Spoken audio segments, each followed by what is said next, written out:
Hace unos días, cuando llegué a casa, mi esposa me tenía encima de la mesa unos recortes de periódico. Unos recortes que revelan claramente cuál es el espíritu que reina en esta época del año en que el mundo supuestamente, ¿verdad?, está celebrando el nacimiento de Cristo. En uno de los recortes aparecía una copa de champaña con un anuncio que decía: esta es la verdadera esencia de la Navidad. No sé cómo interpretarlo. Esta es la verdadera esencia de la Navidad. El otro era todavía más explícito. Anunciaba con bombos y platillos que había llegado el mes de bebiembre. Deduzcan ustedes. Obviamente los que diseñaron esas campañas publicitarias no estaban tratando de dorar la píldora con un mensaje de paz y recogimiento espiritual, sino que estaban mostrando lo que realmente significa para muchos la fiesta de Navidad. De hecho, recientemente, no sé cuántos de ustedes vieron en los diarios que ya en los primeros días de diciembre varias personas habían muerto de intoxicación alcohólica, comenzando el mes de diciembre. Ahora, lo que yo quiero hacer en esta mañana no es denunciar la forma inadecuada como el mundo celebra la Navidad, sino más bien considerar con ustedes una de las profecías sorprendentes que encontramos en el Antiguo Testamento acerca de la persona de nuestro Señor Jesucristo, escrita unos 700 años antes de su nacimiento, una profecía que nos ayuda a entender la verdadera esencia de este evento que estamos celebrando en estos días. Yo les pido por favor que vayan conmigo al libro del profeta Miqueas, capítulo 5, y vamos a leer los versículos 1 al 2. De paso, este programa de lectura que hemos repartido es precisamente para que podamos todos juntos ir leyendo toda la Biblia a lo largo de estos 2 años. Es algo que unifica a la iglesia, el hecho de que todos podamos estar leyendo la misma cosa. No es obligatorio, pero si usted desea hacerlo, yo creo que sería muy bueno. Y así yo creo que algunos van a leer algunos de los profetas menores que casi nunca se leen. Es una vergüenza, ¿verdad?, llegar al cielo, encontrarse con Miqueas y saber que usted nunca leyó su libro. Así que esta es una buena oportunidad para comenzar a leer toda la Biblia en un lapso de 2 años. Ahora dice Miqueas capítulo 5 versículos 1 al 2: rodéate ahora de muros, hija de guerreros, nos han sitiado, con vara herirán en la mejilla al juez de Israel, pero tú, Belén Efrata, pequeña para estar entre las familias de Judá, de ti me saldrá el que será Señor en Israel, y sus salidas son desde el principio, desde los días de la eternidad. Miqueas fue un profeta, se le llama profeta menor porque su libro es un libro breve, no como el de Isaías o Jeremías o Ezequiel. Es un profeta del siglo VIII, contemporáneo precisamente de Isaías, el cual ministró durante un periodo muy difícil en la historia de Israel. Por un lado, la nación estaba sufriendo de una profunda descomposición moral y espiritual. Por el otro lado, ellos tenían la amenaza de la gran nación de aquellos días, la nación de Asiria en el norte de Israel, que en un futuro no lejano castigaría a los judíos con una derrota humillante. Así que había problemas dentro, había problemas fuera, una profunda corrupción interna, una amenaza militar inminente. Pero hermanos, es en ese contexto tan desolador que el profeta anuncia la llegada del Mesías, el Cristo. La palabra Mesías en hebreo significa ungido, es la misma palabra Cristo en griego. La llegada de ese gobernador, de ese Señor, de ese Rey de reyes y Señor de señores, enviado por Dios mismo para la salvación de su pueblo. Y lo primero que Miqueas nos revela en esta profecía es el lugar en el que habría de nacer el Mesías. Versículo 2. Pero tú, Belén Efrata, pequeña para estar entre las familias de Judá, de ti me saldrá el que será Señor en Israel. Seguramente ustedes recuerdan que alrededor del nacimiento de Cristo unos magos llegaron a Jerusalén preguntando dónde estaba el rey de los judíos que había nacido. Y Herodes, que era un hombre sumamente suspicaz, y yo diría, ¿cómo se dice cuando una persona tiene un síndrome de persecución? Paranoico. Herodes mandó a matar a su propio hijo cuando pensó que podía quitarle el reino. Imagínense ustedes cuando este hombre escucha a estos dignatarios orientales preguntando, y no eran 3 reyes magos, como dice la tradición, ni se llamaban Melchor, Gaspar y Baltasar. Era una comisión de altos dignatarios persas probablemente, que llegan preguntando ¿dónde está el rey de los judíos que ha nacido? Herodes inmediatamente mandó a llamar a los estudiosos de las escrituras en el pueblo de Israel, les hizo la misma pregunta y ellos respondieron de inmediato: en Belén de Judea, porque así está escrito por el profeta. Mis hermanos, entre los judíos no había ninguna duda de que el Mesías nacería en Belén, porque Dios lo había anunciado 700 años antes de su nacimiento. Ahora, lo que ellos sí perdieron de vista fue el por qué Dios eligió un poblado como Belén para que el Mesías naciera allí. ¿Por qué Belén? ¿Por qué una aldea tan pequeña que de hecho en ocasiones fue pasada por alto cuando se censó los poblados de Judá? Eso es lo que dice Miqueas. Dice: pequeña para estar entre las familias de Judá. Mi familia nació en Belén, mis abuelos paternos, excepto mi abuelo materno, que nació en una ciudad llamada Bet-Yala, cerca de Belén. Eran poblados tan pequeños, mi abuelo era un fumador empedernido. Eran poblados tan pequeños que decían que si usted encendía un cigarrillo en Belén y salía caminando hacia Bet-Yala, llegaba fumándoselo todavía. Eran poblados pequeñitos. Todavía en el día de hoy, creo que Bet-Yala no tiene más de 11,000 habitantes. Cristo pudo haber nacido en Roma, la capital del imperio.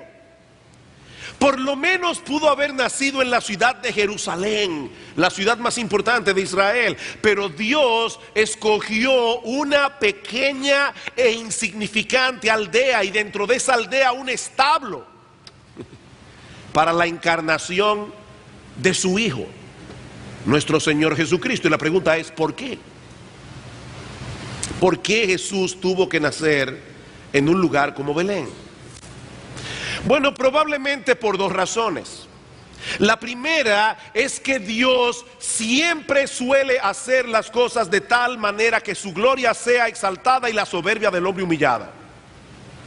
Dios siempre suele hacer las cosas de tal manera que solo su gloria sea exaltada y la soberbia del hombre humillada. Si Belén hubiera sido una ciudad imponente, famosa por sus edificaciones o por su poderío militar, económico, algunos pensarían que fue precisamente por causa de esos logros humanos que Dios la escogió. Pero no, mis hermanos, Dios hace las cosas como las hace para que no pongamos nuestros ojos en la supuesta grandeza del hombre, sino más bien en la grandeza de su bondad, en la grandeza de su misericordia, al derramar su favor sobre personas que no lo merecen, personas que son indignas.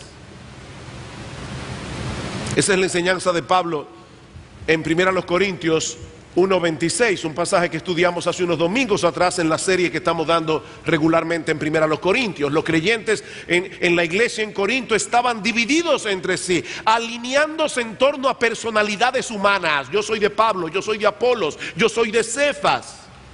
Y Pablo tuvo que escribirle: mirad, hermanos, vuestra vocación, que no sois muchos sabios según la carne, ni muchos poderosos, ni muchos nobles, sino que lo necio del mundo escogió Dios para avergonzar a los sabios. Y lo débil del mundo escogió Dios para avergonzar a lo fuerte. Y lo vil del mundo y lo menospreciado escogió Dios. Y lo que no es, para deshacer lo que es. ¿Saben para qué? Para que nadie se jacte en su presencia, dice Pablo. En otras palabras, Dios busca la manera de desinflar el orgullo humano. ¿Saben por qué? Porque ese es el gran problema humano. Dios se encarga de desinflar el orgullo humano porque ese es el gran problema humano.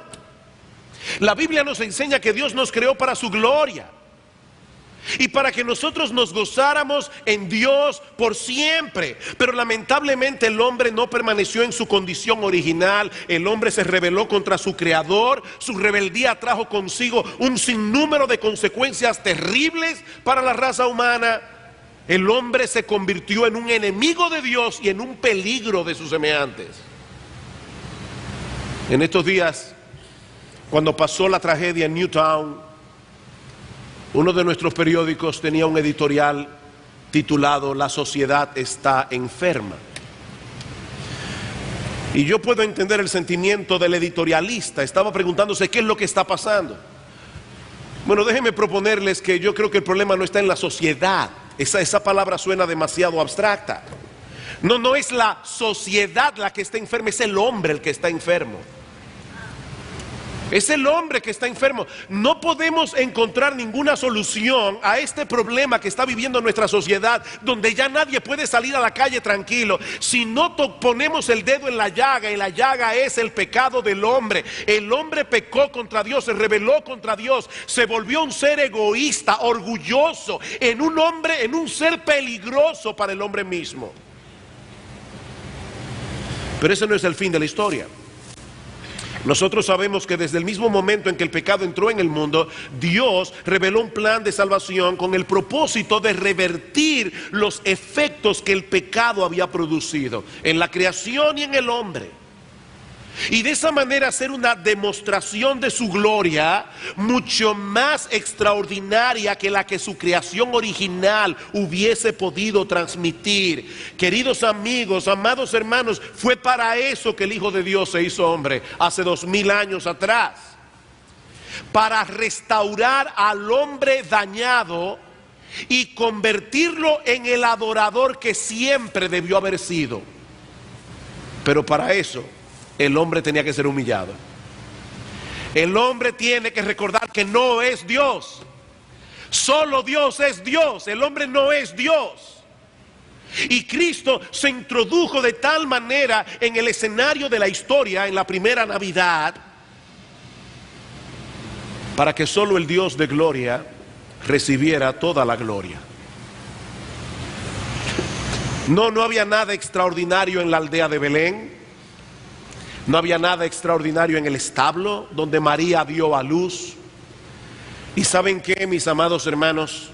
Tampoco hay nada extraordinario en aquellos hombres y mujeres que Dios escogió desde antes de la fundación del mundo para hacerlos beneficiarios de una salvación tan grande. Es por gracia, mis hermanos, para que solo el Dios de toda gracia se lleve toda la gloria. Por eso Pablo sigue diciendo en ese pasaje de 1 Corintios: mas por Él, por Dios, estáis vosotros en Cristo Jesús, el cual nos ha sido hecho por Dios. Dios nos atrae a Cristo, Dios nos llama a salvación, Dios salva. ¿Saben para qué? Para que, como está escrito, el que se gloría, gloríese en el Señor. Miren, mis hermanos, si hay un grupo de personas en el mundo a quienes les resulta ridículo actuar con orgullo, es a los cristianos. Y mientras más pasa el tiempo, más me convenzo de que esa es una de las grandes verdades que los cristianos deben recordar todo el tiempo, porque el orgullo sigue siendo el problema de nuestro corazón. Por eso es que hay tantos problemas a veces en la iglesia. Es el orgullo. Es el orgullo, nos creemos demasiado importantes. Hermanos, si hay personas para quienes es ridículo ser orgulloso, es para los cristianos, porque el mero hecho de profesar que somos seguidores de Cristo es un anuncio público de nuestra propia bajeza y pecaminosidad. Ahora, yo creo que es probable que Cristo haya nacido en la aldea de Belén para mostrar también desde el principio el carácter de su obra. El carácter de su obra. Él no vino para ser servido, sino para servir. Él vino a tomar el lugar de pecadores culpables que no merecían un palacio, sino un patíbulo. Yo voy a repetir eso otra vez, hermanos. ¿Para qué vino Cristo? Él vino a tomar nuestro lugar. ¿Y qué es lo que tú y yo merecemos por nuestros pecados delante de la justicia de Dios? No un palacio, merecemos un patíbulo. Para los niños y jóvenes que están aquí que no saben lo que es un patíbulo es algo que deberían construirlo o en el día de hoy para aplicar la pena de muerte sobre aquellos que matan a otros seres humanos, como dice la Biblia, y yo creo que eso disminuiría en gran manera la delincuencia en este país. Un patíbulo es el lugar donde se ejecutan los culpables. Bueno, Cristo nació en una aldea pequeña e insignificante porque Él vino en nuestra representación. Él vino a tomar nuestro lugar, y lo que nosotros merecemos no es un palacio, lo que nosotros merecemos es un patíbulo. Antes de ser exaltado era necesario que Cristo fuera humillado. Esa es la enseñanza de Pablo en Filipenses capítulo 2. Haya pues en vosotros este sentir que hubo también en Cristo Jesús, el cual siendo en forma de Dios no estimó el ser igual a Dios como cosa que aferrarse, sino que se despojó a sí mismo, tomando forma de siervo, hecho semejante a los hombres, y estando en la condición de hombre, todavía se humilló más, haciéndose obediente hasta la muerte, y muerte de cruz, la muerte de un criminal. Cristo se humilló hasta lo sumo, consecuentemente fue exaltado hasta lo sumo, dice Pablo. Primero la humillación, luego la exaltación.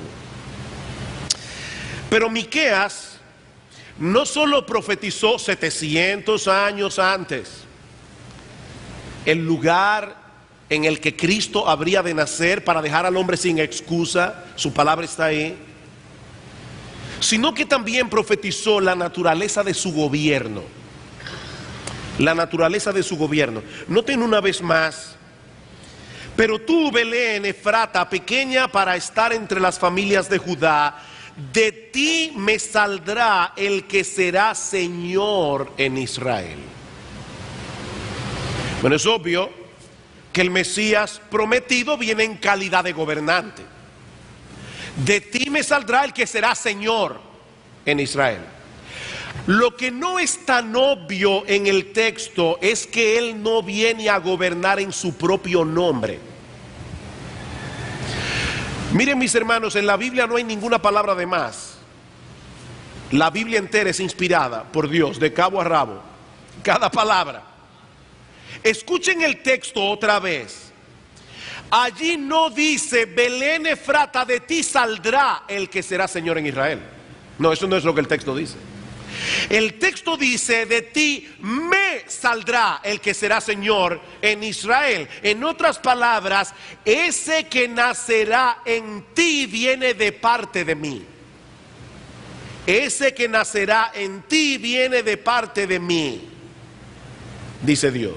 Estas son palabras muy similares a las que aparecen en el primer libro de Samuel, capítulo 16, versículo 1. No tienen que buscarlo, pero allí Dios envía a Samuel a ungir a David en sustitución del rey Saúl, que había fallado como gobernante. ¿Y qué le dice Dios a Samuel? Llena tu cuerno de aceite, porque en aquella época los reyes eran ordenados en el oficio ungiéndolos con aceite. Dice: llena tu cuerno de aceite y ven que te enviaré a Isaí, el padre de David, a Isaí de Belén, porque de sus hijos me he provisto rey. De sus hijos me he provisto rey. Saúl fracasó como gobernante, como fracasaron muchos de los reyes de Israel. En vez de gobernar al pueblo en conformidad con la ley de Dios, ellos trataron de establecer más bien su propia voluntad. Pero lo que está diciendo Miqueas en el capítulo 5 versículo 2 es que este Mesías vendría al mundo a gobernar de parte de Dios, a establecer la voluntad de Dios, el gobierno de Dios en el mundo. En otras palabras, este Mesías habría de someterse él mismo a la voluntad de su Padre, y él llevaría a sus seguidores a hacer exactamente lo mismo. Y eso nos dice algo acerca de la naturaleza del gobierno que Cristo vino a implantar en el mundo. Eso es algo que Cristo repetía una y otra vez. En Juan capítulo 4 versículo 34 dice el Señor a sus discípulos: mi comida es que haga la voluntad del que me envió. Esa es mi comida, ese es mi alimento, que yo haga lo que Dios quiere. En Juan capítulo 5 versículo 30, porque no busco mi voluntad, sino la voluntad del que me envió, la del Padre. Y en Juan 7:16, mi doctrina no es mía, sino de aquel que me envió. Eso fue lo que los judíos perdieron de vista cuando Cristo vino al mundo hace 2000 años atrás. ¿Qué estaban esperando ellos? Un guerrero victorioso, poderoso, que derrotara a todos los enemigos de Israel y que implantara en la tierra de Palestina un reino universal. Y óigame, algún día Cristo volverá, implantará su reino eterno en el mundo, pero esa no era la misión de su primera venida. Esa no era la misión de su primera venida. Cristo vino más bien a hacer posible que hombres y mujeres rebeldes contra Dios se arrepintieran de su rebeldía y se sometieran voluntariamente al gobierno de Dios. Eso fue lo que Cristo vino a hacer. Ese es el tipo de reino que Él vino a implantar. ¿Recuerdan ustedes cuando Pilato estaba interrogando al Señor? Y Cristo le dijo: Pilato, mi reino no es de este mundo. Mi reino no es de este mundo. Pilato, mi reino no es como el que tú tienes en mente. Si mi reino fuera de este mundo, dice Cristo, mis servidores pelearían para que yo no fuera entregado a los judíos, pero mi reino no es de aquí. Y Pilato estaba tan confundido que le pregunta al Señor: pero entonces, ¿eres tú rey? ¿Eres tú rey? Puede ser una pregunta complicada, porque si Jesús decía simplemente sí, podía dar lugar a malas interpretaciones, porque Él no era el tipo de rey que Pilato tenía en mente. Pero tampoco podía negar que Él era rey, en el más alto sentido del término. ¿Cuál fue la respuesta de Jesús? Respondió Jesús: tú dices que yo soy rey, yo para esto he nacido y para esto he venido al mundo. Escuchen esto: para dar testimonio a la verdad. Todo aquel que es de la verdad oye mi voz. ¿Ven cómo Cristo conecta aquí su reinado con la verdad? Si Jesús hubiera venido a implantar un reino terrenal como los reinos que nosotros conocemos, ¿saben qué hubiera sido lo primero que él hubiera hecho? Reclutar soldados. Eso no es lo primero que hace un individuo cuando va a dar un golpe de estado y va a conquistar una nación. Reclutar soldados. Pero ¿qué hizo Cristo? Predicar la verdad, enseñar la verdad, proclamar la verdad. ¿Saben por qué? Porque la victoria de Cristo como rey no se obtiene forzando a sus enemigos desde fuera, sino dándoles convicciones desde dentro.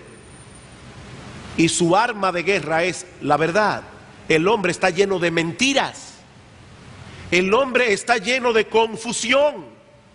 El hombre no entiende ni para qué está aquí, ni cuál es el propósito de su existencia, ni para dónde va. El hombre está en tinieblas. El reino que Cristo vino a implantar está compuesto de hombres y mujeres que han entendido y se han sometido voluntariamente a la verdad de Dios. Una verdad que Cristo encarna. Yo soy el camino, dice el Señor, la verdad y la vida. Nadie viene al Padre sino por mí. Fue ese tipo de reino el que Cristo viene a establecer, el que Cristo vino a establecer. de ti me saldrá el que será Señor en Israel. Pero hay algo más que Miqueas profetiza acerca del Mesías. Hemos visto ya el lugar de su nacimiento, una aldea insignificante llamada Belén. Hemos visto ya la naturaleza de su gobierno. Él vino a hacer que los hombres se sometieran a la voluntad de Dios, que depusieran su rebeldía, que se sometieran a Dios. Pero en tercer lugar, Miqueas nos revela también la esencia de la persona del Mesías. Vean una vez más el versículo 2. Pero tú, Belén Efrata, pequeña para estar entre las familias de Judá, de ti me saldrá el que será Señor en Israel, y sus salidas son desde el principio, desde los días de la eternidad. Bueno, ahora sí que lo puso complicado, porque de primera impresión este texto parece contradictorio. ¿Lo ven allí? Este texto parece contradictorio. Por un lado nos está diciendo que el Mesías habría de nacer, igual que como todos nacemos, y hasta revela en la ciudad de Belén, en la aldea de Belén. Pero por el otro lado nos dice que sus salidas son desde el principio, desde los días de la eternidad. El nacimiento de todo ser humano marca el inicio de una nueva vida, ¿verdad? Antes de tu nacer, tú no existías. Tú comenzaste a existir cuando fuiste engendrado, como persona. Pero lo que Miqueas está diciendo aquí es que este gobernante que habría de nacer en Belén, en realidad era eterno. Este gobernante que habría de nacer como un bebé en Belén, era eterno. ¿Cómo puede nacer una persona que siempre ha existido? Esa es la pregunta. ¿Cómo puede nacer una persona que siempre ha existido? Miren, hermanos, a mí la Biblia me maravilla. A mí la Biblia me maravilla.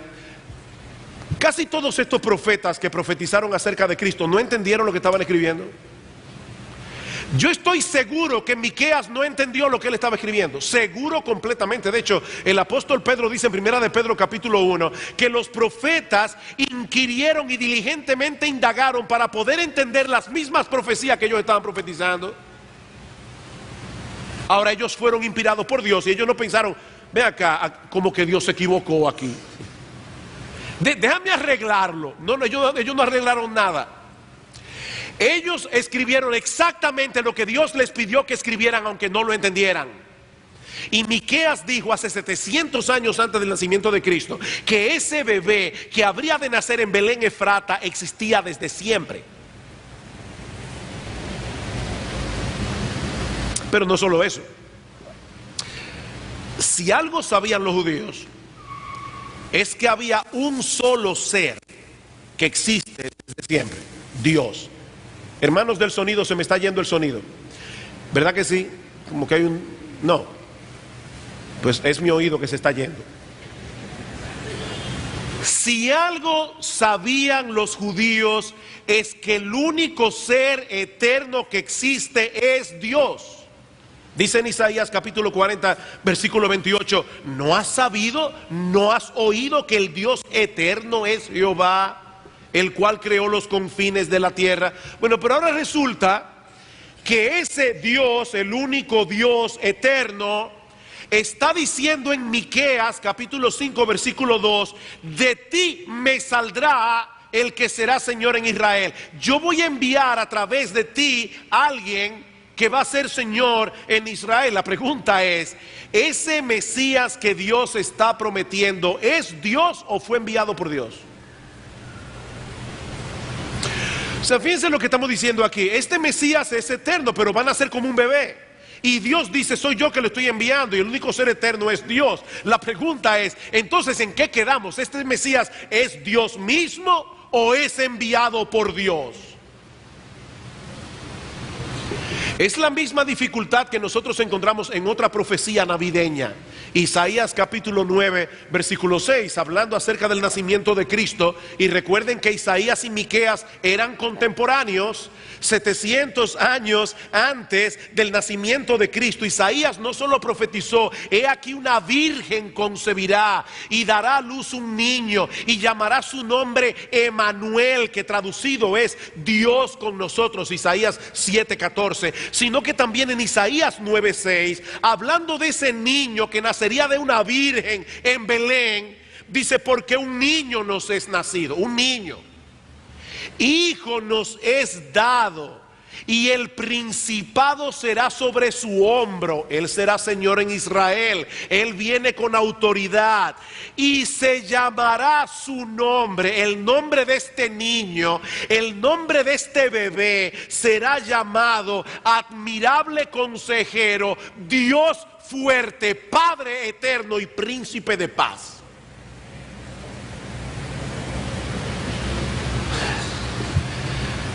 No hay que ser un genio de la exégesis para ver el problema, ¿verdad? ¿Cómo puede alguien ser llamado Dios fuerte, Padre eterno, y al mismo tiempo nacer como un niño?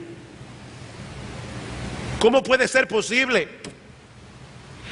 Bueno, la respuesta a esta pregunta no solo es la más misteriosa que el hombre haya podido hacerse alguna vez, sino la más extraordinaria que un ser humano haya escuchado jamás. Lo que ocurrió hace cerca de 2000 años en una aldea insignificante de Palestina llamada Belén no fue el nacimiento de un niño común y corriente, sino el acto de amor más extravagante que alguna vez haya ocurrido en la historia. La segunda persona de la Trinidad, Dios el Hijo, se hizo hombre voluntariamente y fue enviado por Dios el Padre a rescatar pecadores como tú y como yo, muriendo en nuestro lugar en la cruz del Calvario. Es por esto que este niño puede ser llamado con toda propiedad Dios fuerte y Padre eterno. El mismo Cristo le dijo en una ocasión a los judíos, Juan capítulo 10, versículo 30, yo y el Padre somos uno. Y a Felipe le dice en Juan capítulo 14, versículo 9, Felipe, el que me ha visto a mí, ha visto al Padre. El que me ha visto a mí, ha visto al Padre. He ahí la solución del dilema. Jesús nació como un niño en la aldea de Belén, pero no era otro que el Hijo de Dios, la segunda persona de la Trinidad, asumiendo en el tiempo una naturaleza humana, semejante en todo a la nuestra, pero sin pecado. Y estando en esa condición de hombre, decidió pagar en una cruz la deuda que todos tenemos con la justicia divina, muriendo la muerte que todos merecíamos. Así que es Dios el que envía a Dios. Es Dios el que envía a Dios. Dios el Padre enviando a Dios el Hijo.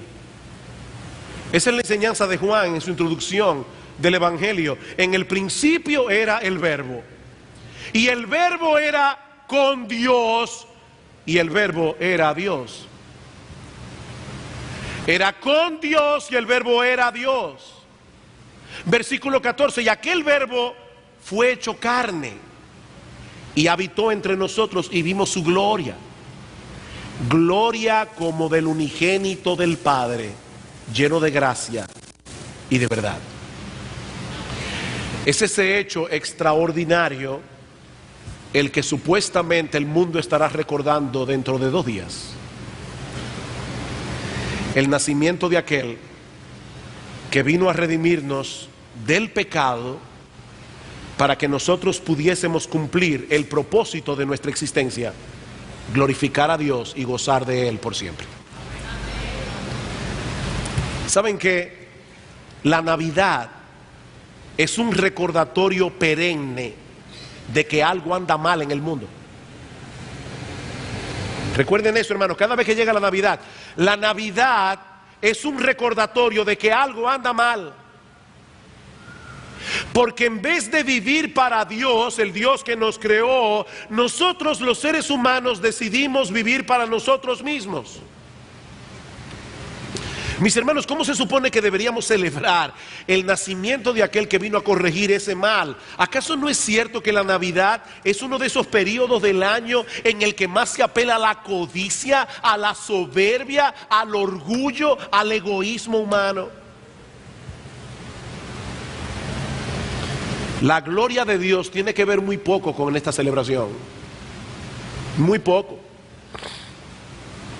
Aún aquellas personas que critican el materialismo de esta época, porque hay personas sensatas que critican el materialismo de la Navidad, de la temporada navideña, ¿qué nos ofrecen a cambio? ¿Qué nos ofrecen a cambio? Que pasemos tiempo con la familia. Esta es una época, aquí es que la telefónica se vuelve millonaria, porque comienzan, llama a tu mamá que está en Nueva York. Esta es una época para estar cerca. Y está bien, yo no tengo ningún problema. A mí me encantan las reuniones de Navidad, me encanta la cena del 24. Yo no tengo problema con eso.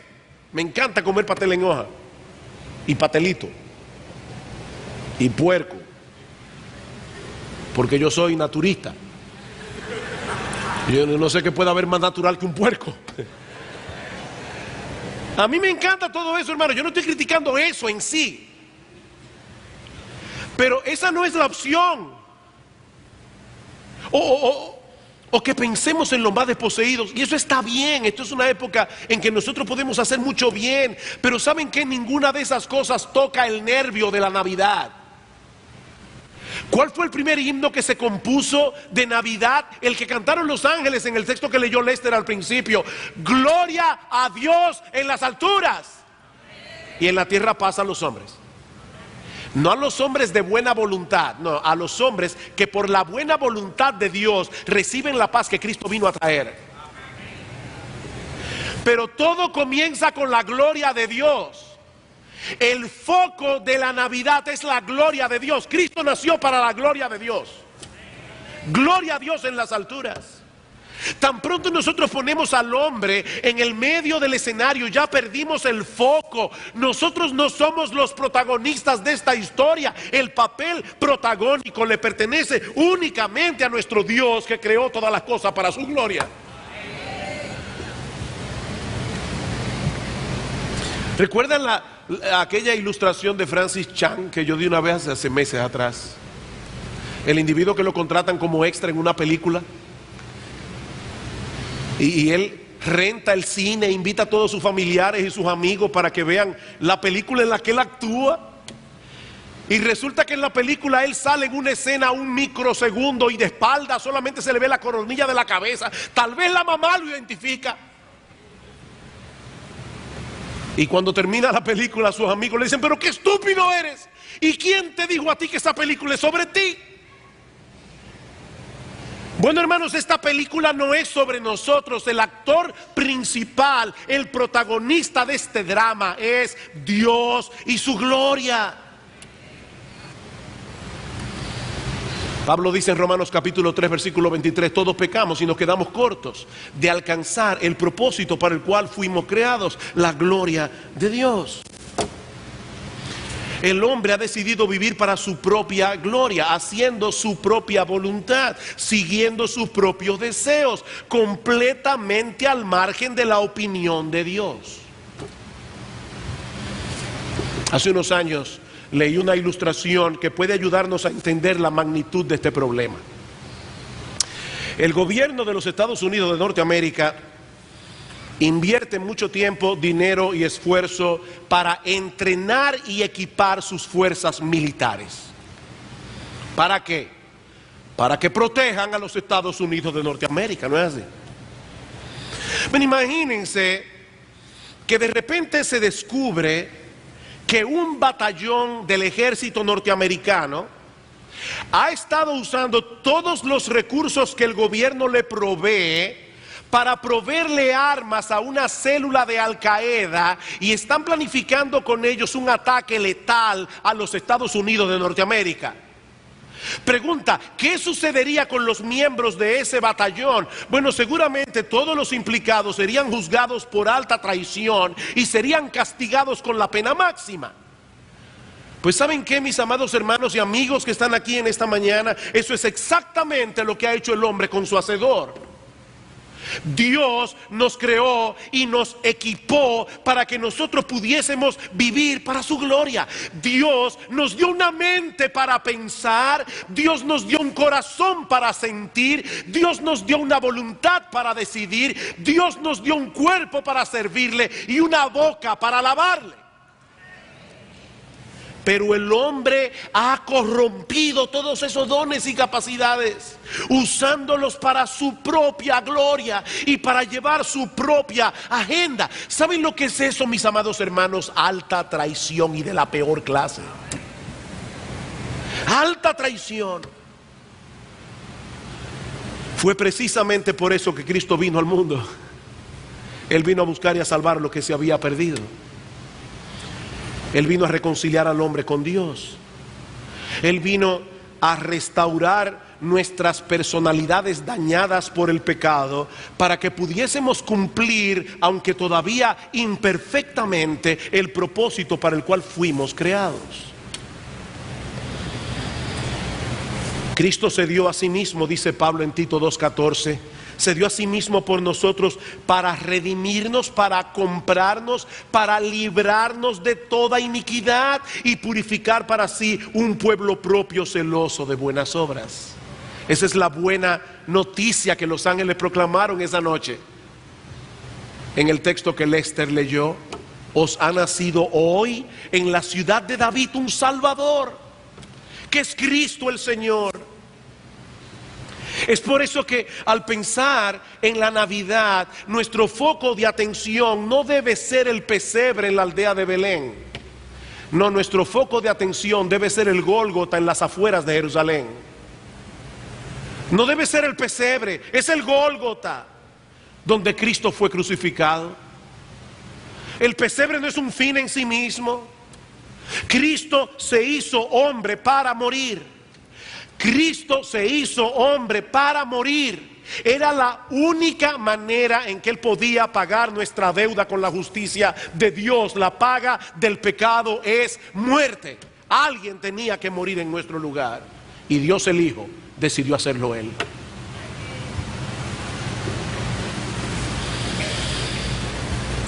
Déjame hacerte una pregunta. ¿Te gusta recibir regalos en Navidad? A mí me encanta. Sería un mentiroso si no lo dijera. ¿Tú quieres recibir el mayor regalo de Navidad que alguna vez te hayan ofrecido? Deja de confiar en ti mismo. Reconoce tu pecado. Reconoce tu rebeldía. Ríndete a Dios, confiando únicamente en Cristo y en la obra de salvación que Él llevó a cabo en la cruz del Calvario. Al que no conoció pecado, por nosotros, por causa nuestra, por nuestro favor, Dios a Él lo hizo pecado, para que nosotros en cambio fuésemos hechos justicia de Dios en Él, dice Pablo. Esa es la esencia del mensaje del Evangelio. Que la salvación es gratis, gratuita, por medio de la fe. No porque sea barata, sino porque alguien ya pagó el precio. Es gratis por medio de la fe. Mi amigo, no desprecies ese regalo. No desprecies ese regalo, porque no hay posibilidad de salvación fuera de Cristo. Es por eso que Dios anunció con tantos siglos de antelación todo lo concerniente a su nacimiento, todo lo concerniente a su ministerio, todo lo concerniente a su obra de redención. ¿Saben para qué? Para que nadie se equivocara y nadie tuviera excusas. Aquí está la Biblia. Este libro es único, este libro es extraordinario, este libro solo lo pudo haber escrito Dios. No hay excusa. Y mira, mi amigo, tú puedes tratar hoy de evadir lo que es obvio, porque eso es obvio. Tú puedes tratar de evadir lo que es obvio, puedes pasar por alto la evidencia. El día llegará en que nadie podrá pasarla por alto. Dice la Escritura que viene un día en que toda rodilla se doblará y toda lengua confesará que Jesucristo es el Señor, para la gloria de Dios el Padre. Toda rodilla, toda lengua. Lamentablemente para muchos será demasiado tarde. Demasiado tarde. Mi amigo, humíllate hoy ante el Señor. Hoy todavía estás a tiempo de arreglar tus cuentas con Él. Reconoce tu pecado. Reconoce que no hay nada bueno en ti que pueda hacerte ganar méritos en su presencia. Ven clamando por misericordia. Ven confiando únicamente en Cristo, arrepentido de tus pecados. Yo te aseguro, por la autoridad que me confiere la palabra de Dios, que hoy serás perdonado de todos tus pecados. Hoy, ahora mismo. Pide misericordia y misericordia te será otorgada. Mira, mi amigo, si tienes alguna duda, habla con algunos de nosotros. Habla con cualquiera de los hermanos que te van a esperar aquí en el lobby de la iglesia. Pero no abandones este lugar sin haber resuelto primero el más grande de tus problemas. No abandones este lugar. Yo te suplico, yo te ruego, no abandones este lugar sin haber resuelto el más grande de tus problemas. Oh, que el Señor bendiga hoy su palabra, produciendo frutos abundantes de salvación en medio nuestro. Una de las herramientas más importantes con que cuentan los médicos son procedimientos adecuados que les permitan obtener un diagnóstico preciso de la condición física de sus pacientes. Sin un buen diagnóstico es prácticamente imposible encontrar un buen tratamiento. Y lo mismo ocurre con otras áreas de la vida. Por ejemplo, muchas personas perciben que hay algo que no anda bien en el ser humano. Hay algo evidente que no está bien en la sociedad humana. Pero esas personas no son capaces de poner el dedo sobre la llaga porque no cuentan con los medios necesarios para hacer un diagnóstico certero de nuestra condición verdadera.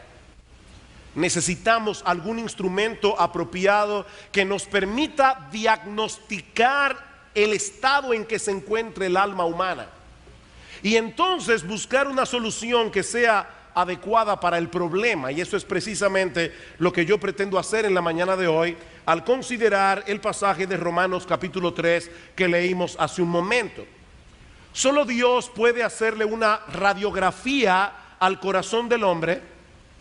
Y lo que nosotros tenemos en este pasaje es algo así como el reporte del radiólogo. Le va a un lugar, se hace una radiografía y el radiólogo, la persona que sabe interpretar lo que está viendo allí, le da un reporte. Bueno, ya Dios hizo la radiografía, pero lo que nosotros tenemos en el capítulo 3 de Romanos es el reporte del radiólogo escrito por el apóstol Pablo bajo inspiración divina.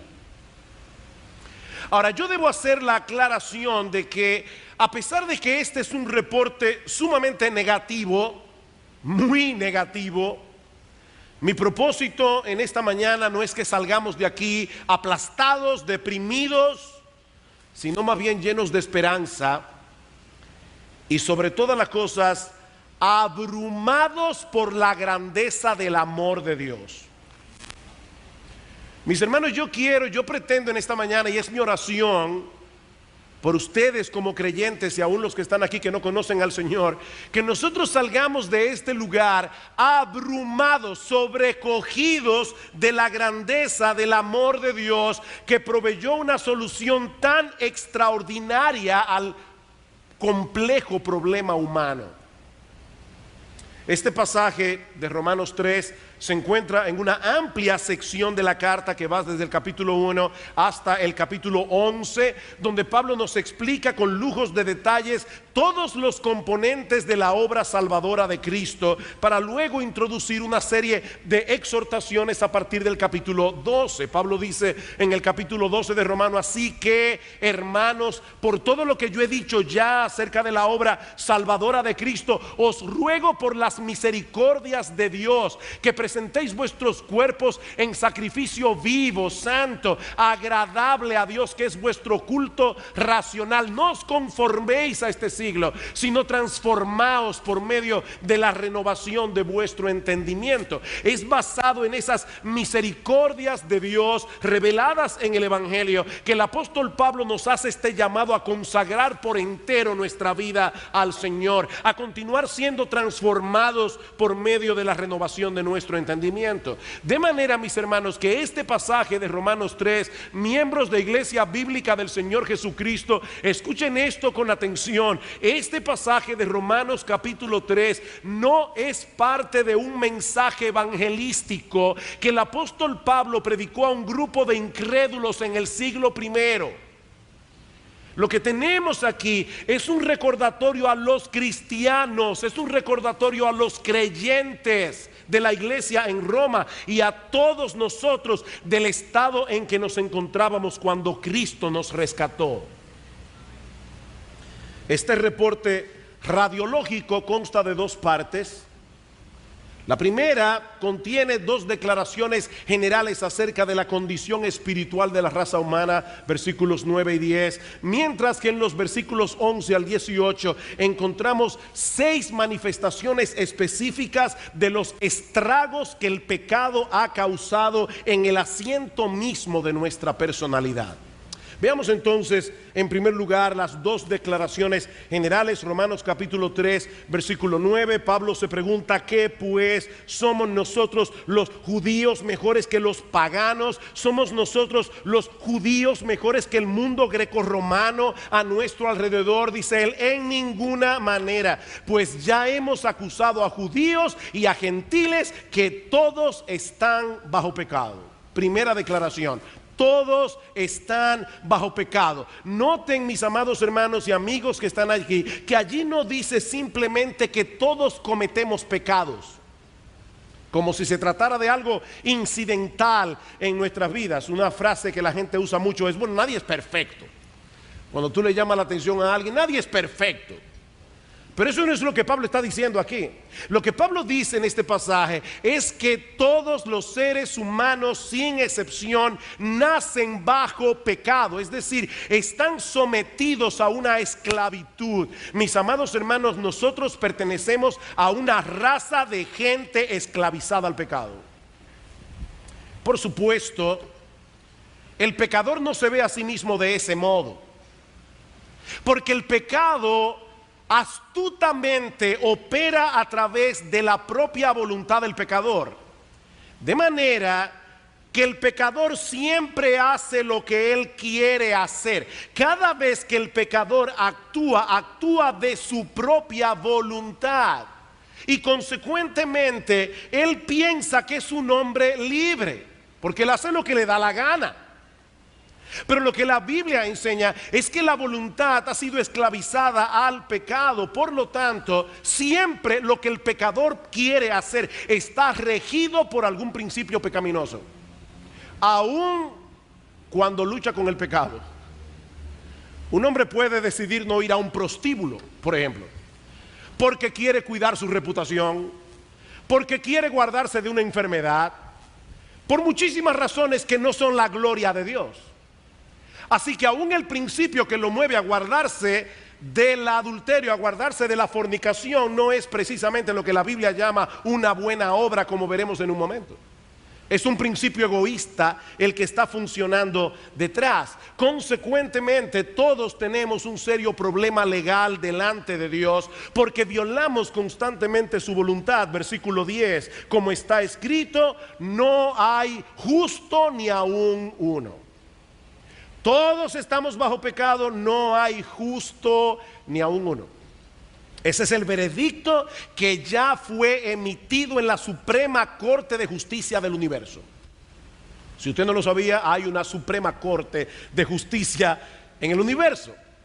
Y el juez de esa Suprema Corte es Dios. Y el veredicto ya fue emitido. Todos, sin excepción, somos culpables. En el mundo entero no hay una sola persona que pueda ser considerada justa según el estándar de Dios. Permítanme hacerles una pregunta. ¿Cuál es el más importante de todos los mandamientos de la ley moral de Dios? ¿Cuál es el mandamiento más importante? No matarás, no cometerás adulterio, no mentirás. ¿Cuál es el mandamiento más importante de la ley moral de Dios? Bueno, Cristo responde esta pregunta en Mateo capítulo 22, versículo 37. Él dice allí: el primero y más grande de los mandamientos es este: amarás al Señor tu Dios con todo tu corazón y con toda tu alma y con toda tu mente. Por lo tanto, la violación de ese mandamiento es el más grande de todos los pecados. Y lo cierto es, mis amados hermanos, amigos que están aquí en esta mañana, lo cierto es que todos nosotros nos amamos a nosotros mismos con todo nuestro corazón, con toda nuestra alma, con todas nuestras fuerzas. Cada cosa que hacemos, cada decisión que tomamos es en función de nuestro propio yo. Nos idolatramos a nosotros mismos. Y de ese pecado fundamental surgen como de una fuente un montón de otros pecados. Nosotros somos orgullosos, somos egoístas porque somos nuestro propio Dios. Constantemente violamos la ley moral de Dios. Y algún día tendremos que responder por eso. Versículo 19 dice Pablo: pero sabemos que todo lo que la ley dice, lo dice a los que están bajo la ley, para que toda boca se cierre y todo el mundo quede bajo el juicio de Dios. Para que toda boca se cierre. El pecador no tendrá nada que alegar aquel día. No habrá excusas, no habrá justificación. Porque dice la Escritura en Hebreos capítulo 4 versículo 13 que todas las cosas están desnudas y abiertas a los ojos de aquel a quien tenemos que dar cuenta. Así que somos esclavos del pecado, somos injustos. Pero ahora Pablo nos explica a partir del versículo 11 lo que eso implica en la práctica. ¿Cuál es el efecto que el pecado ha causado en el asiento mismo de nuestra personalidad? Bueno, lo primero que Pablo nos dice aquí es que el pecado ha distorsionado nuestra capacidad de entendimiento. Versículo 11: no hay quien entienda, noten el absoluto, no hay quien entienda, no hay quien busque a Dios. El intelecto del hombre funciona muy bien para muchas otras cosas, pero no para conocer a Dios como Él debe ser conocido y amarle como Él debe ser amado. El mismo Pablo dice en Efesios capítulo 4 versículo 17 que los hombres que no conocen a Dios andan en la vanidad de su mente, teniendo el entendimiento entenebrecido, ajenos de la vida de Dios por la ignorancia que en ellos hay, por la dureza de su corazón. Miren, mis hermanos, déjenme decirles algo. Un incrédulo puede tener muchas nociones teológicas correctas acerca de Dios. Un incrédulo puede tomar un examen de teología y pasarlo con buena nota. Pero esta información que él conoce acerca de Dios nunca lo moverá por sí misma a amar a ese Dios por lo que Él es y a entregarle por entero su vida. Son meras nociones académicas. En otras palabras, aún las nociones teológicas que él entiende no las entiende como debe entenderlas. Porque él tiene un prejuicio en contra de Dios. Y lo que es todavía peor, el pecado ha afectado sus deseos, el pecado ha afectado su voluntad, de tal manera que el pecador ama lo que debe aborrecer y aborrece lo que debería amar. Versículo 11, otra vez: no hay quien entienda, no hay quien busque a Dios. ¿Escucharon eso, mis hermanos? No hay quien busque a Dios. Sí, todos nosotros buscamos ansiosamente la felicidad.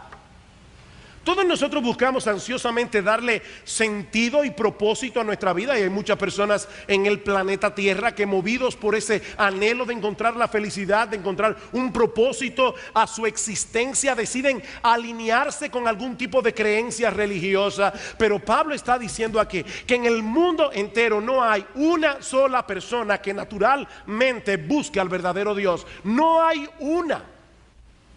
A ese Dios que se revela en la Biblia y sobre todas las cosas, ese Dios que se revela a través de la persona de nuestro Señor Jesucristo. A Dios nadie le vio jamás. El unigénito Hijo que está en el seno del Padre, Él le ha dado a conocer. Cristo dice: yo soy el camino y la verdad y la vida. Nadie viene al Padre sino por mí. A menos que Dios haga una obra en nuestros corazones, transformando nuestra personalidad desde su misma raíz, mis hermanos, ninguno de nosotros se inclinaría naturalmente hacia Él. El pecado afectó nuestros deseos y nuestra voluntad. Amamos lo que nos daña y aborrecemos aquello que es para nuestro bien. Muchas veces he ilustrado esta enseñanza con el ejemplo de una paloma y un buitre. Si usted pone a una paloma y a un buitre a escoger libremente, sin coacción, entre un plato de maíz y un plato de carroña, el buitre siempre escogerá la carroña, la paloma siempre escogerá el maíz, porque es parte de su naturaleza. Si nosotros queremos tener un buitre que coma maíz y que no coma carroña, nosotros tenemos que transformarlo. Esa naturaleza buitresca tiene que ser palomizada. Y eso es exactamente lo que hace Dios en la regeneración. Es un cambio tan profundo en el asiento de nuestra personalidad que por primera vez en nuestras vidas, nuestros deseos y nuestra voluntad comienzan a funcionar adecuadamente. ¿Para qué? Para amar lo que debemos amar y aborrecer lo que debemos aborrecer. Por supuesto, si nuestro entendimiento ha sido alterado, si nuestro deseo y nuestra voluntad ha sido dañada por el pecado, eso afectará necesariamente nuestro comportamiento. Versículo 12: todos se desviaron, todos se desviaron. Pastor, ¿qué significa la palabra todos en el original? Todos se desviaron, aún a todos se hicieron inútiles. No hay quien haga lo bueno, no hay ni siquiera uno solo. Bueno, pastor, ahora sí que yo no estoy de acuerdo con este reporte radiológico, porque hay un montón de personas en el mundo que hacen cosas buenas y muchas de ellas ni siquiera son cristianas. De hecho, algunas son ateas. Eso es verdad. Por el simple hecho de haber sido creados a la imagen de Dios, el hombre tiene inclinaciones hacia cosas que son buenas en sí mismas. Hoy es el Día de los Padres. De paso, mis hermanos, todos los domingos es el Día del Padre. Todos los domingos es el Día del Padre, pero hoy es el Día de los Padres aquí, terrenales.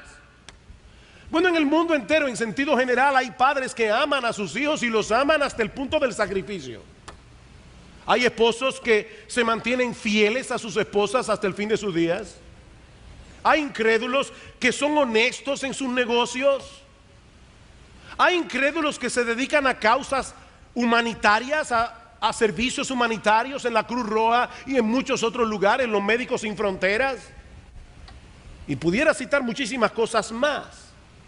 Pero para que una obra sea considerada como objetivamente buena ante los ojos de Dios, tiene que tener dos características. Debe ser hecha única y exclusivamente bajo los estándares de Dios. Y en segundo lugar, debe ser hecha única y exclusivamente para su gloria, no para la nuestra. En Mateo capítulo 5 versículo 16, el Señor Jesucristo le dice a los discípulos: así alumbre vuestra luz para que el mundo vea vuestras buenas obras y que glorifiquen a vuestro Padre que está en los cielos. El problema es que nosotros tenemos una visión distorsionada de nosotros mismos. Nosotros solemos minimizar nuestros pecados y al mismo tiempo sobreexaltamos las cosas buenas que hacemos y pensamos que esas buenas obras deben ser aceptadas también como buenas en la presencia de Dios. Tiene Dios que reconocerlas como si fueran obras de justicia.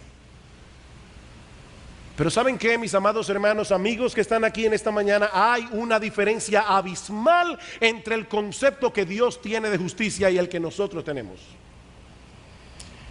Yo recuerdo cuando era niño, y Eric, mi hermano, se va a acordar de eso, que en un viaje que mi mamá hizo a los Estados Unidos, ella nos trajo un juego de Monopolio. Imagínense, San Juan de la Maguana, en la década de los 60, un juego de Monopolio en inglés. Nosotros estábamos monos con el juego, Monopolio.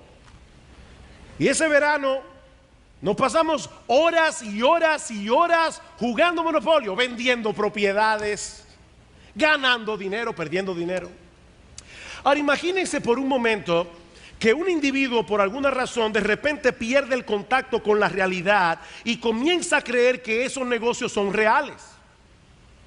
Así que el lunes en la mañana el tipo se aparece en el banco con un maletín diciendo: vine a hacer un depósito de $1 millón. Le busca a un agente de cuenta inmediatamente, el tipo pone el maletín en la mesa y cuando abren, $1 millón en moneda de monopolio. Mire, ustedes pueden estar seguros que no van a llamar al gerente del banco, van a llamar a un psiquiatra, porque ese individuo ha perdido la cabeza. Bueno, hermanos, eso es exactamente lo que ocurre en el reino espiritual. Nuestras propias obras de justicia son como dinero de monopolio en lo que respecta a nuestra aceptación en la presencia de Dios. No es que esas buenas obras no sirvan de nada, porque es mejor ser un buen padre a ser un padre irresponsable, pero eso solo tiene valor en el juego de esta vida.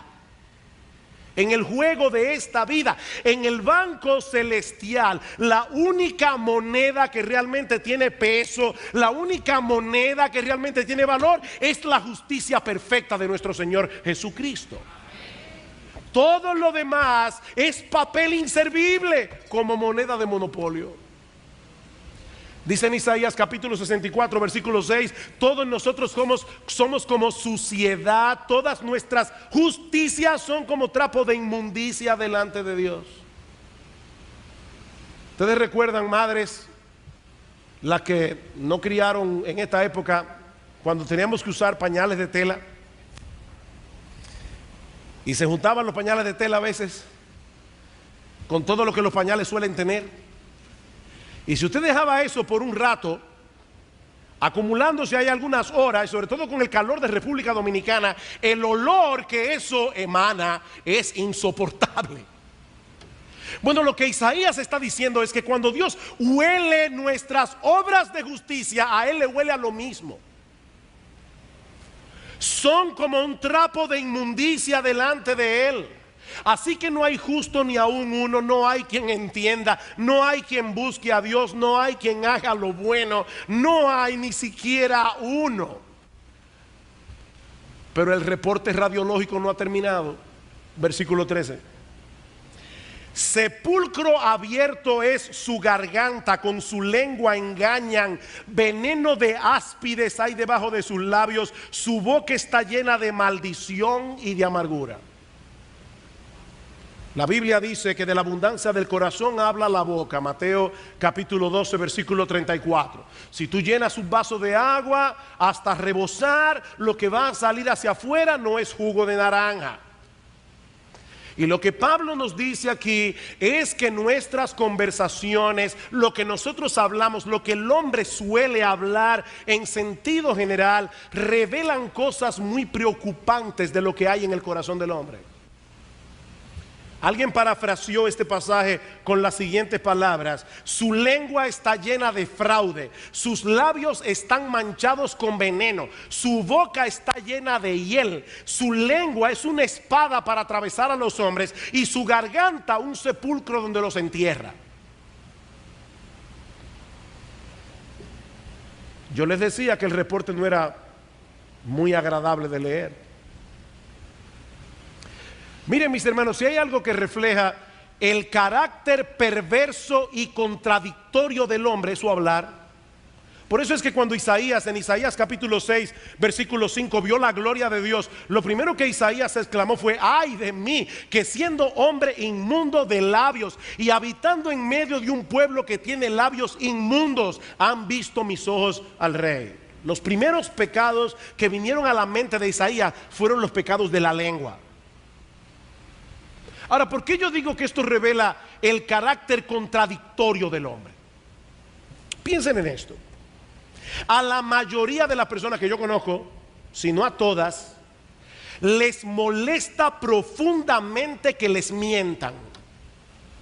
A la mayoría de las personas, si no a todas, les molesta profundamente que hablen de ellos a sus espaldas. A la mayoría de las personas, si no a todas, les molesta profundamente que los traicionen. Sin embargo, la realidad es que la mentira es sumamente común entre los seres humanos, lo mismo que el chisme. Y lamentablemente la iglesia no se libra de eso. El chisme, ¿qué es un chisme? Hablar con una persona lo que debiste haber hablado con otra. Eso es un chisme. Por delante te muestran una cara, por detrás te clavan un cuchillo. Esa es la vida allá afuera, mis hermanos. Hay un cuadro que pinta Jeremías de lo más desagradable.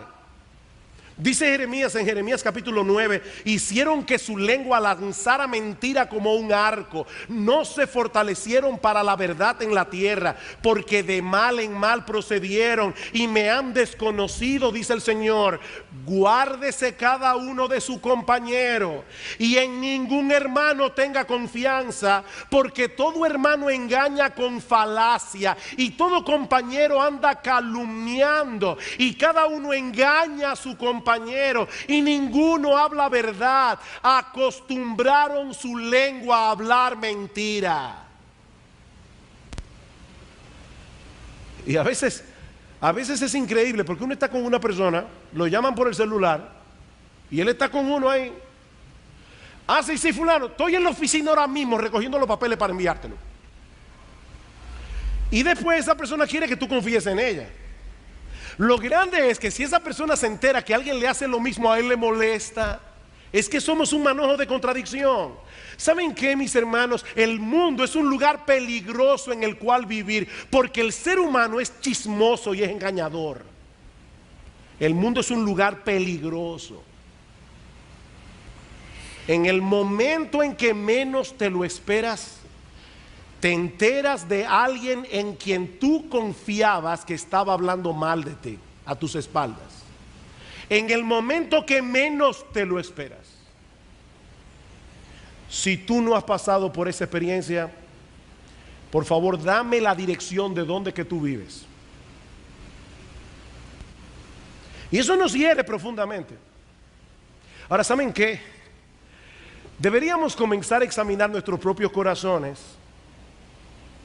Nuestros propios corazones, porque son muchos los pecados que se cometen con la lengua, que nosotros cometemos con la lengua. Nos promovemos a nosotros mismos, destilamos amargura y descontento, justificamos lo injustificable. En definitiva, lo que nuestras conversaciones reflejan del carácter humano es bastante deprimente.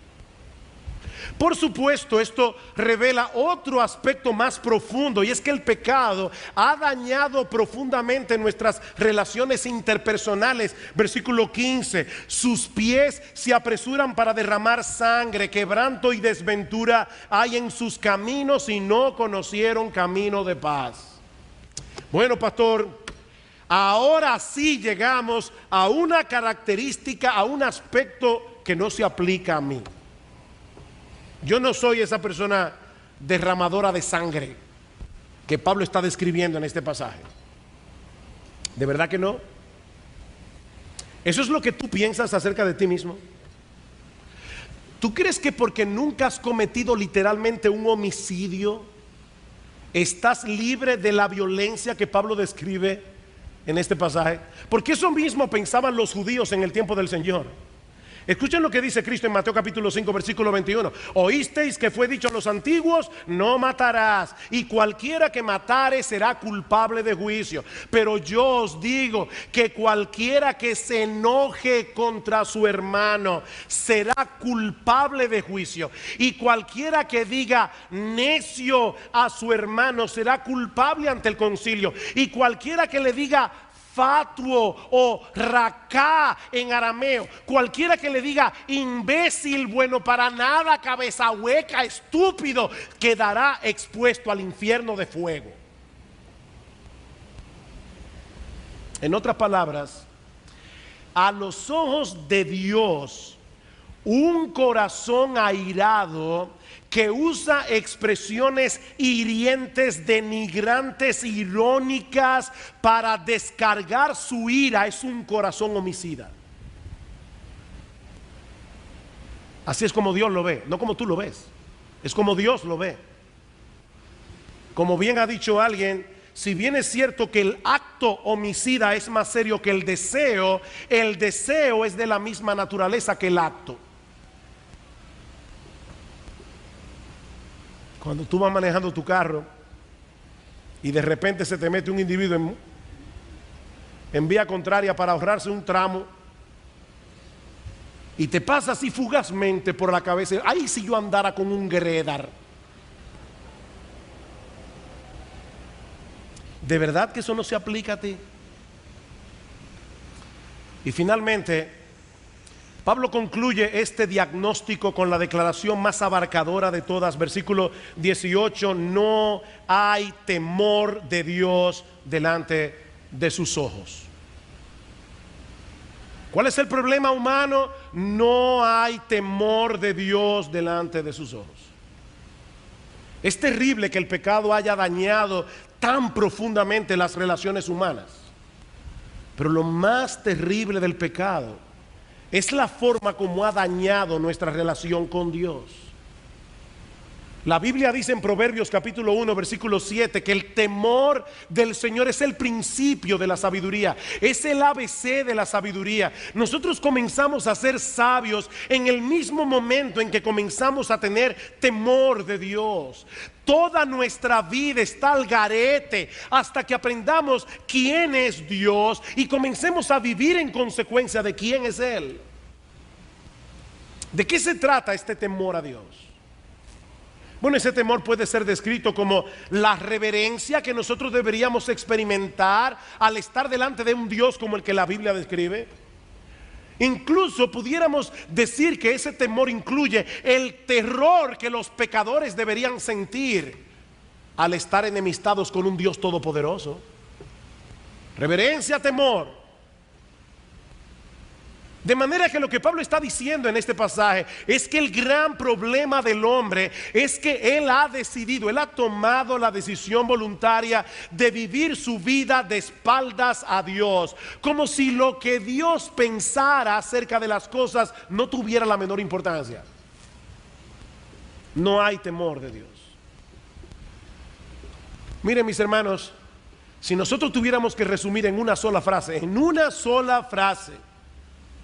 ¿cuál ha sido la causa de todos los desastres ocurridos a través de la historia humana? Esta sería sin duda la más precisa de todas. No hay temor de Dios delante de sus ojos. El hombre es enemigo de Dios. Y lo raro es, eso es lo más raro del caso, lo raro es que el hombre que no le tiene temor a Dios, entonces comienza a tenerle temor a cosas que son menores que Dios. El hombre que no le teme a Dios, le teme a los hombres. El hombre que no le teme a Dios muchas veces le tiene temor a fuerzas misteriosas del universo. El otro día mi esposa estaba hablando con alguien que estaba convencida del poder de los malos de ojos. Hay mucha gente que anda con un azabache, anda con un resguardo porque le tienen temor al mal de ojo. No le tienen temor a Dios, y precisamente porque no le tienen temor a Dios viven temiéndole a un montón de disparates, incluyendo al hombre mismo. No hay temor de Dios. Y esa enemistad del hombre hacia Dios se manifiesta en todas las esferas de la vida. Es por eso que esta doctrina que yo estoy predicando hoy aquí ha sido denominada por los teólogos como la depravación total o la corrupción radical. La palabra radical viene del latín radix, que significa raíz. Lo que esta doctrina enseña no es que todos los hombres sean todo lo malo que pudieran llegar a ser. No hay gente que son más malas que otras. Lo que esta doctrina enseña no es que todos los seres humanos son completamente incapaces de hacer cosas buenas. No hay hombres incrédulos que hacen cosas buenas. Cristo dice en Mateo capítulo 7, si vosotros siendo malos sabéis dar buenas dádivas a vuestros hijos, ¿cuánto más vuestro Padre Celestial dará buenas cosas a los que le pidan? Ahora, noten la evaluación de Cristo. Las personas se ven a sí mismas como gente buena que a veces hace cosas malas. Cristo dice, no, ustedes son malos que a veces hacen cosas buenas. Si vosotros siendo malos, ustedes son malos, pero saben dar buenas dádivas a vuestros hijos. Así que el hombre es capaz de hacer cosas buenas. Pero cuando decimos que el hombre está totalmente depravado, lo que queremos decir es que todas las facultades humanas han sido afectadas, han sido dañadas, han sido corrompidas por el pecado. El intelecto, la voluntad, las emociones. Mis amigos, mis hermanos, ese es el diagnóstico de Dios. Ese es el diagnóstico de Dios. Pero yo les decía al principio que mi propósito en esta mañana no era que ustedes salieran deprimidos de este lugar, aplastados, porque es aquí precisamente donde el evangelio de Jesucristo brilla en todo su esplendor. Porque fue precisamente por causa de ese hombre descrito en Romanos 3, enemigo de Dios, dañado por el pecado, que Dios diseñó un plan de salvación centrado en la vida, la muerte y la resurrección de nuestro gran Dios y Salvador Jesucristo. Para rescatar a ese hombre, a ese hombre. Mis hermanos, no lo olviden. Esa era la condición en que tú y yo nos encontrábamos cuando Cristo nos rescató. Esa era la condición en que tú y yo nos encontrábamos cuando Dios decidió escogernos para salvación desde antes de la fundación del mundo. Como dice el apóstol Pablo, apenas puede ser que alguno ose morir por un bueno, pero Dios muestra su amor para con nosotros en que siendo pecadores, Cristo murió por nosotros. Es por eso que esta doctrina es tan importante, hermanos. Porque nadie puede llegar a aquilatar el amor de Dios en toda su belleza. Nadie puede entender a plenitud el evangelio, ni llegar a deleitarse y a gozarse en la salvación que nosotros tenemos en Cristo, hasta que no llegue a entender cuál era la condición de la que fue rescatado. Efesios capítulo 2.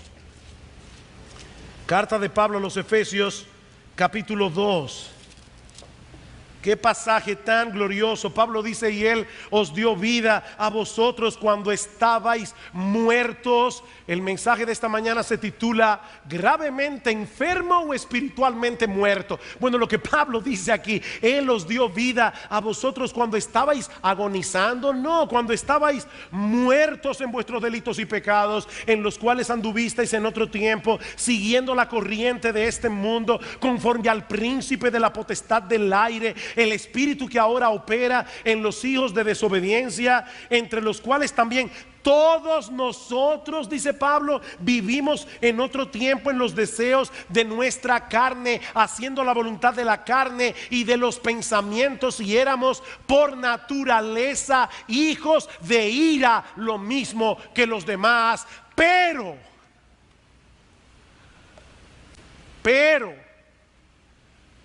qué glorioso, pero el doctor R.C. Sproul, uno de los grandes teólogos de esta generación, tiene en su oficina un letrerito que dice: pero. Y yo quiero recordar esto. Pero Dios, que es rico en misericordia. ¿Ustedes oyeron eso?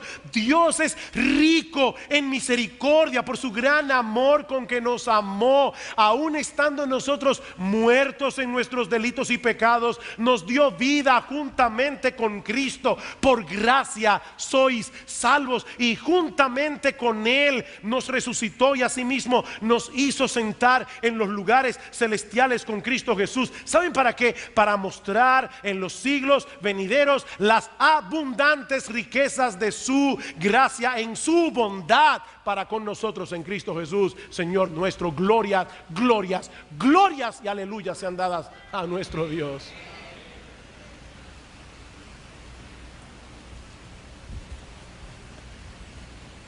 Recientemente nosotros concluimos aquí en la iglesia una serie de mensajes sobre la adoración congregacional. Y vimos el papel tan importante que juega el Evangelio en todo esto. ¿Tú quieres darle a Dios la adoración que Él merece? ¿Tú quieres realmente venir a la iglesia con un corazón preparado para alabar a Dios como Él debe ser adorado y alabado? Mi hermano, medita en el Evangelio. Medita en el Evangelio. Medita en lo que Dios hizo por ti, a través de la sangre de Cristo derramada en la cruz del Calvario, para poder perdonar tus pecados, poder aceptarte en su presencia, poder reconciliarse contigo, poder adoptarte como hijo sin pasar por alto su justicia, porque ya su justicia fue satisfecha. Cristo la satisfizo. Le decía a un grupo de cristianos en estos días lo que he dicho aquí otras veces, mis hermanos, no se confundan. La salvación es por obras. La salvación es por obras, pero no por la tuya ni por la mía, sino por la de Jesucristo. Él hizo la obra completa. Cuando Él murió en la cruz del Calvario, dijo: consumado es, ya pago está.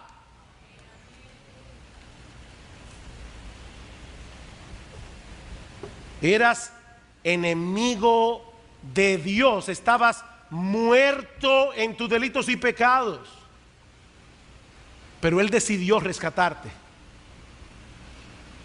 por una razón que nosotros no podemos entender, porque está en Dios, no en ti. Dios decidió con nombre y apellido elegirte para salvación desde antes de la fundación del mundo, como veremos el domingo que viene. Dios decidió eso, te escogió. Sin una comprensión adecuada de esta doctrina, mis hermanos, nosotros no podremos crecer en nuestras vidas cristianas. Sin una comprensión adecuada de estas doctrinas, esto no es meramente académico. Nosotros no podremos crecer en humildad. Y si tú no creces en humildad, tú no vas a crecer espiritualmente. Escucha lo que dice Dios. Porque así dijo el alto y sublime, el que habita la eternidad y cuyo nombre es el Santo: yo habito en la altura y en la santidad y con el quebrantado y humilde de espíritu, para hacer vivir el espíritu de los humildes y para vivificar el corazón de los quebrantados. Dios mora, Dios está cerca con el que es contrito de espíritu, con aquel que se humilla. Mi hermano, cuando tú sientas que tu corazón se llena de orgullo, cuando tú sientas que tu corazón se está llenando de autojusticia, y de repente tú te ves a ti mismo comparándote con otros hermanos de la iglesia y sintiéndote superior, eso a veces es muy sutil. Pero cuando eso comience a ocurrir, cuando tú te des cuenta que esa levadura maldita está obrando en tu corazón, cuando comience a hacerte difícil perdonar a los demás, mi amado hermano, recuerda quién eras tú sin la gracia de Dios. ¿Quién eras tú sin la gracia de Dios?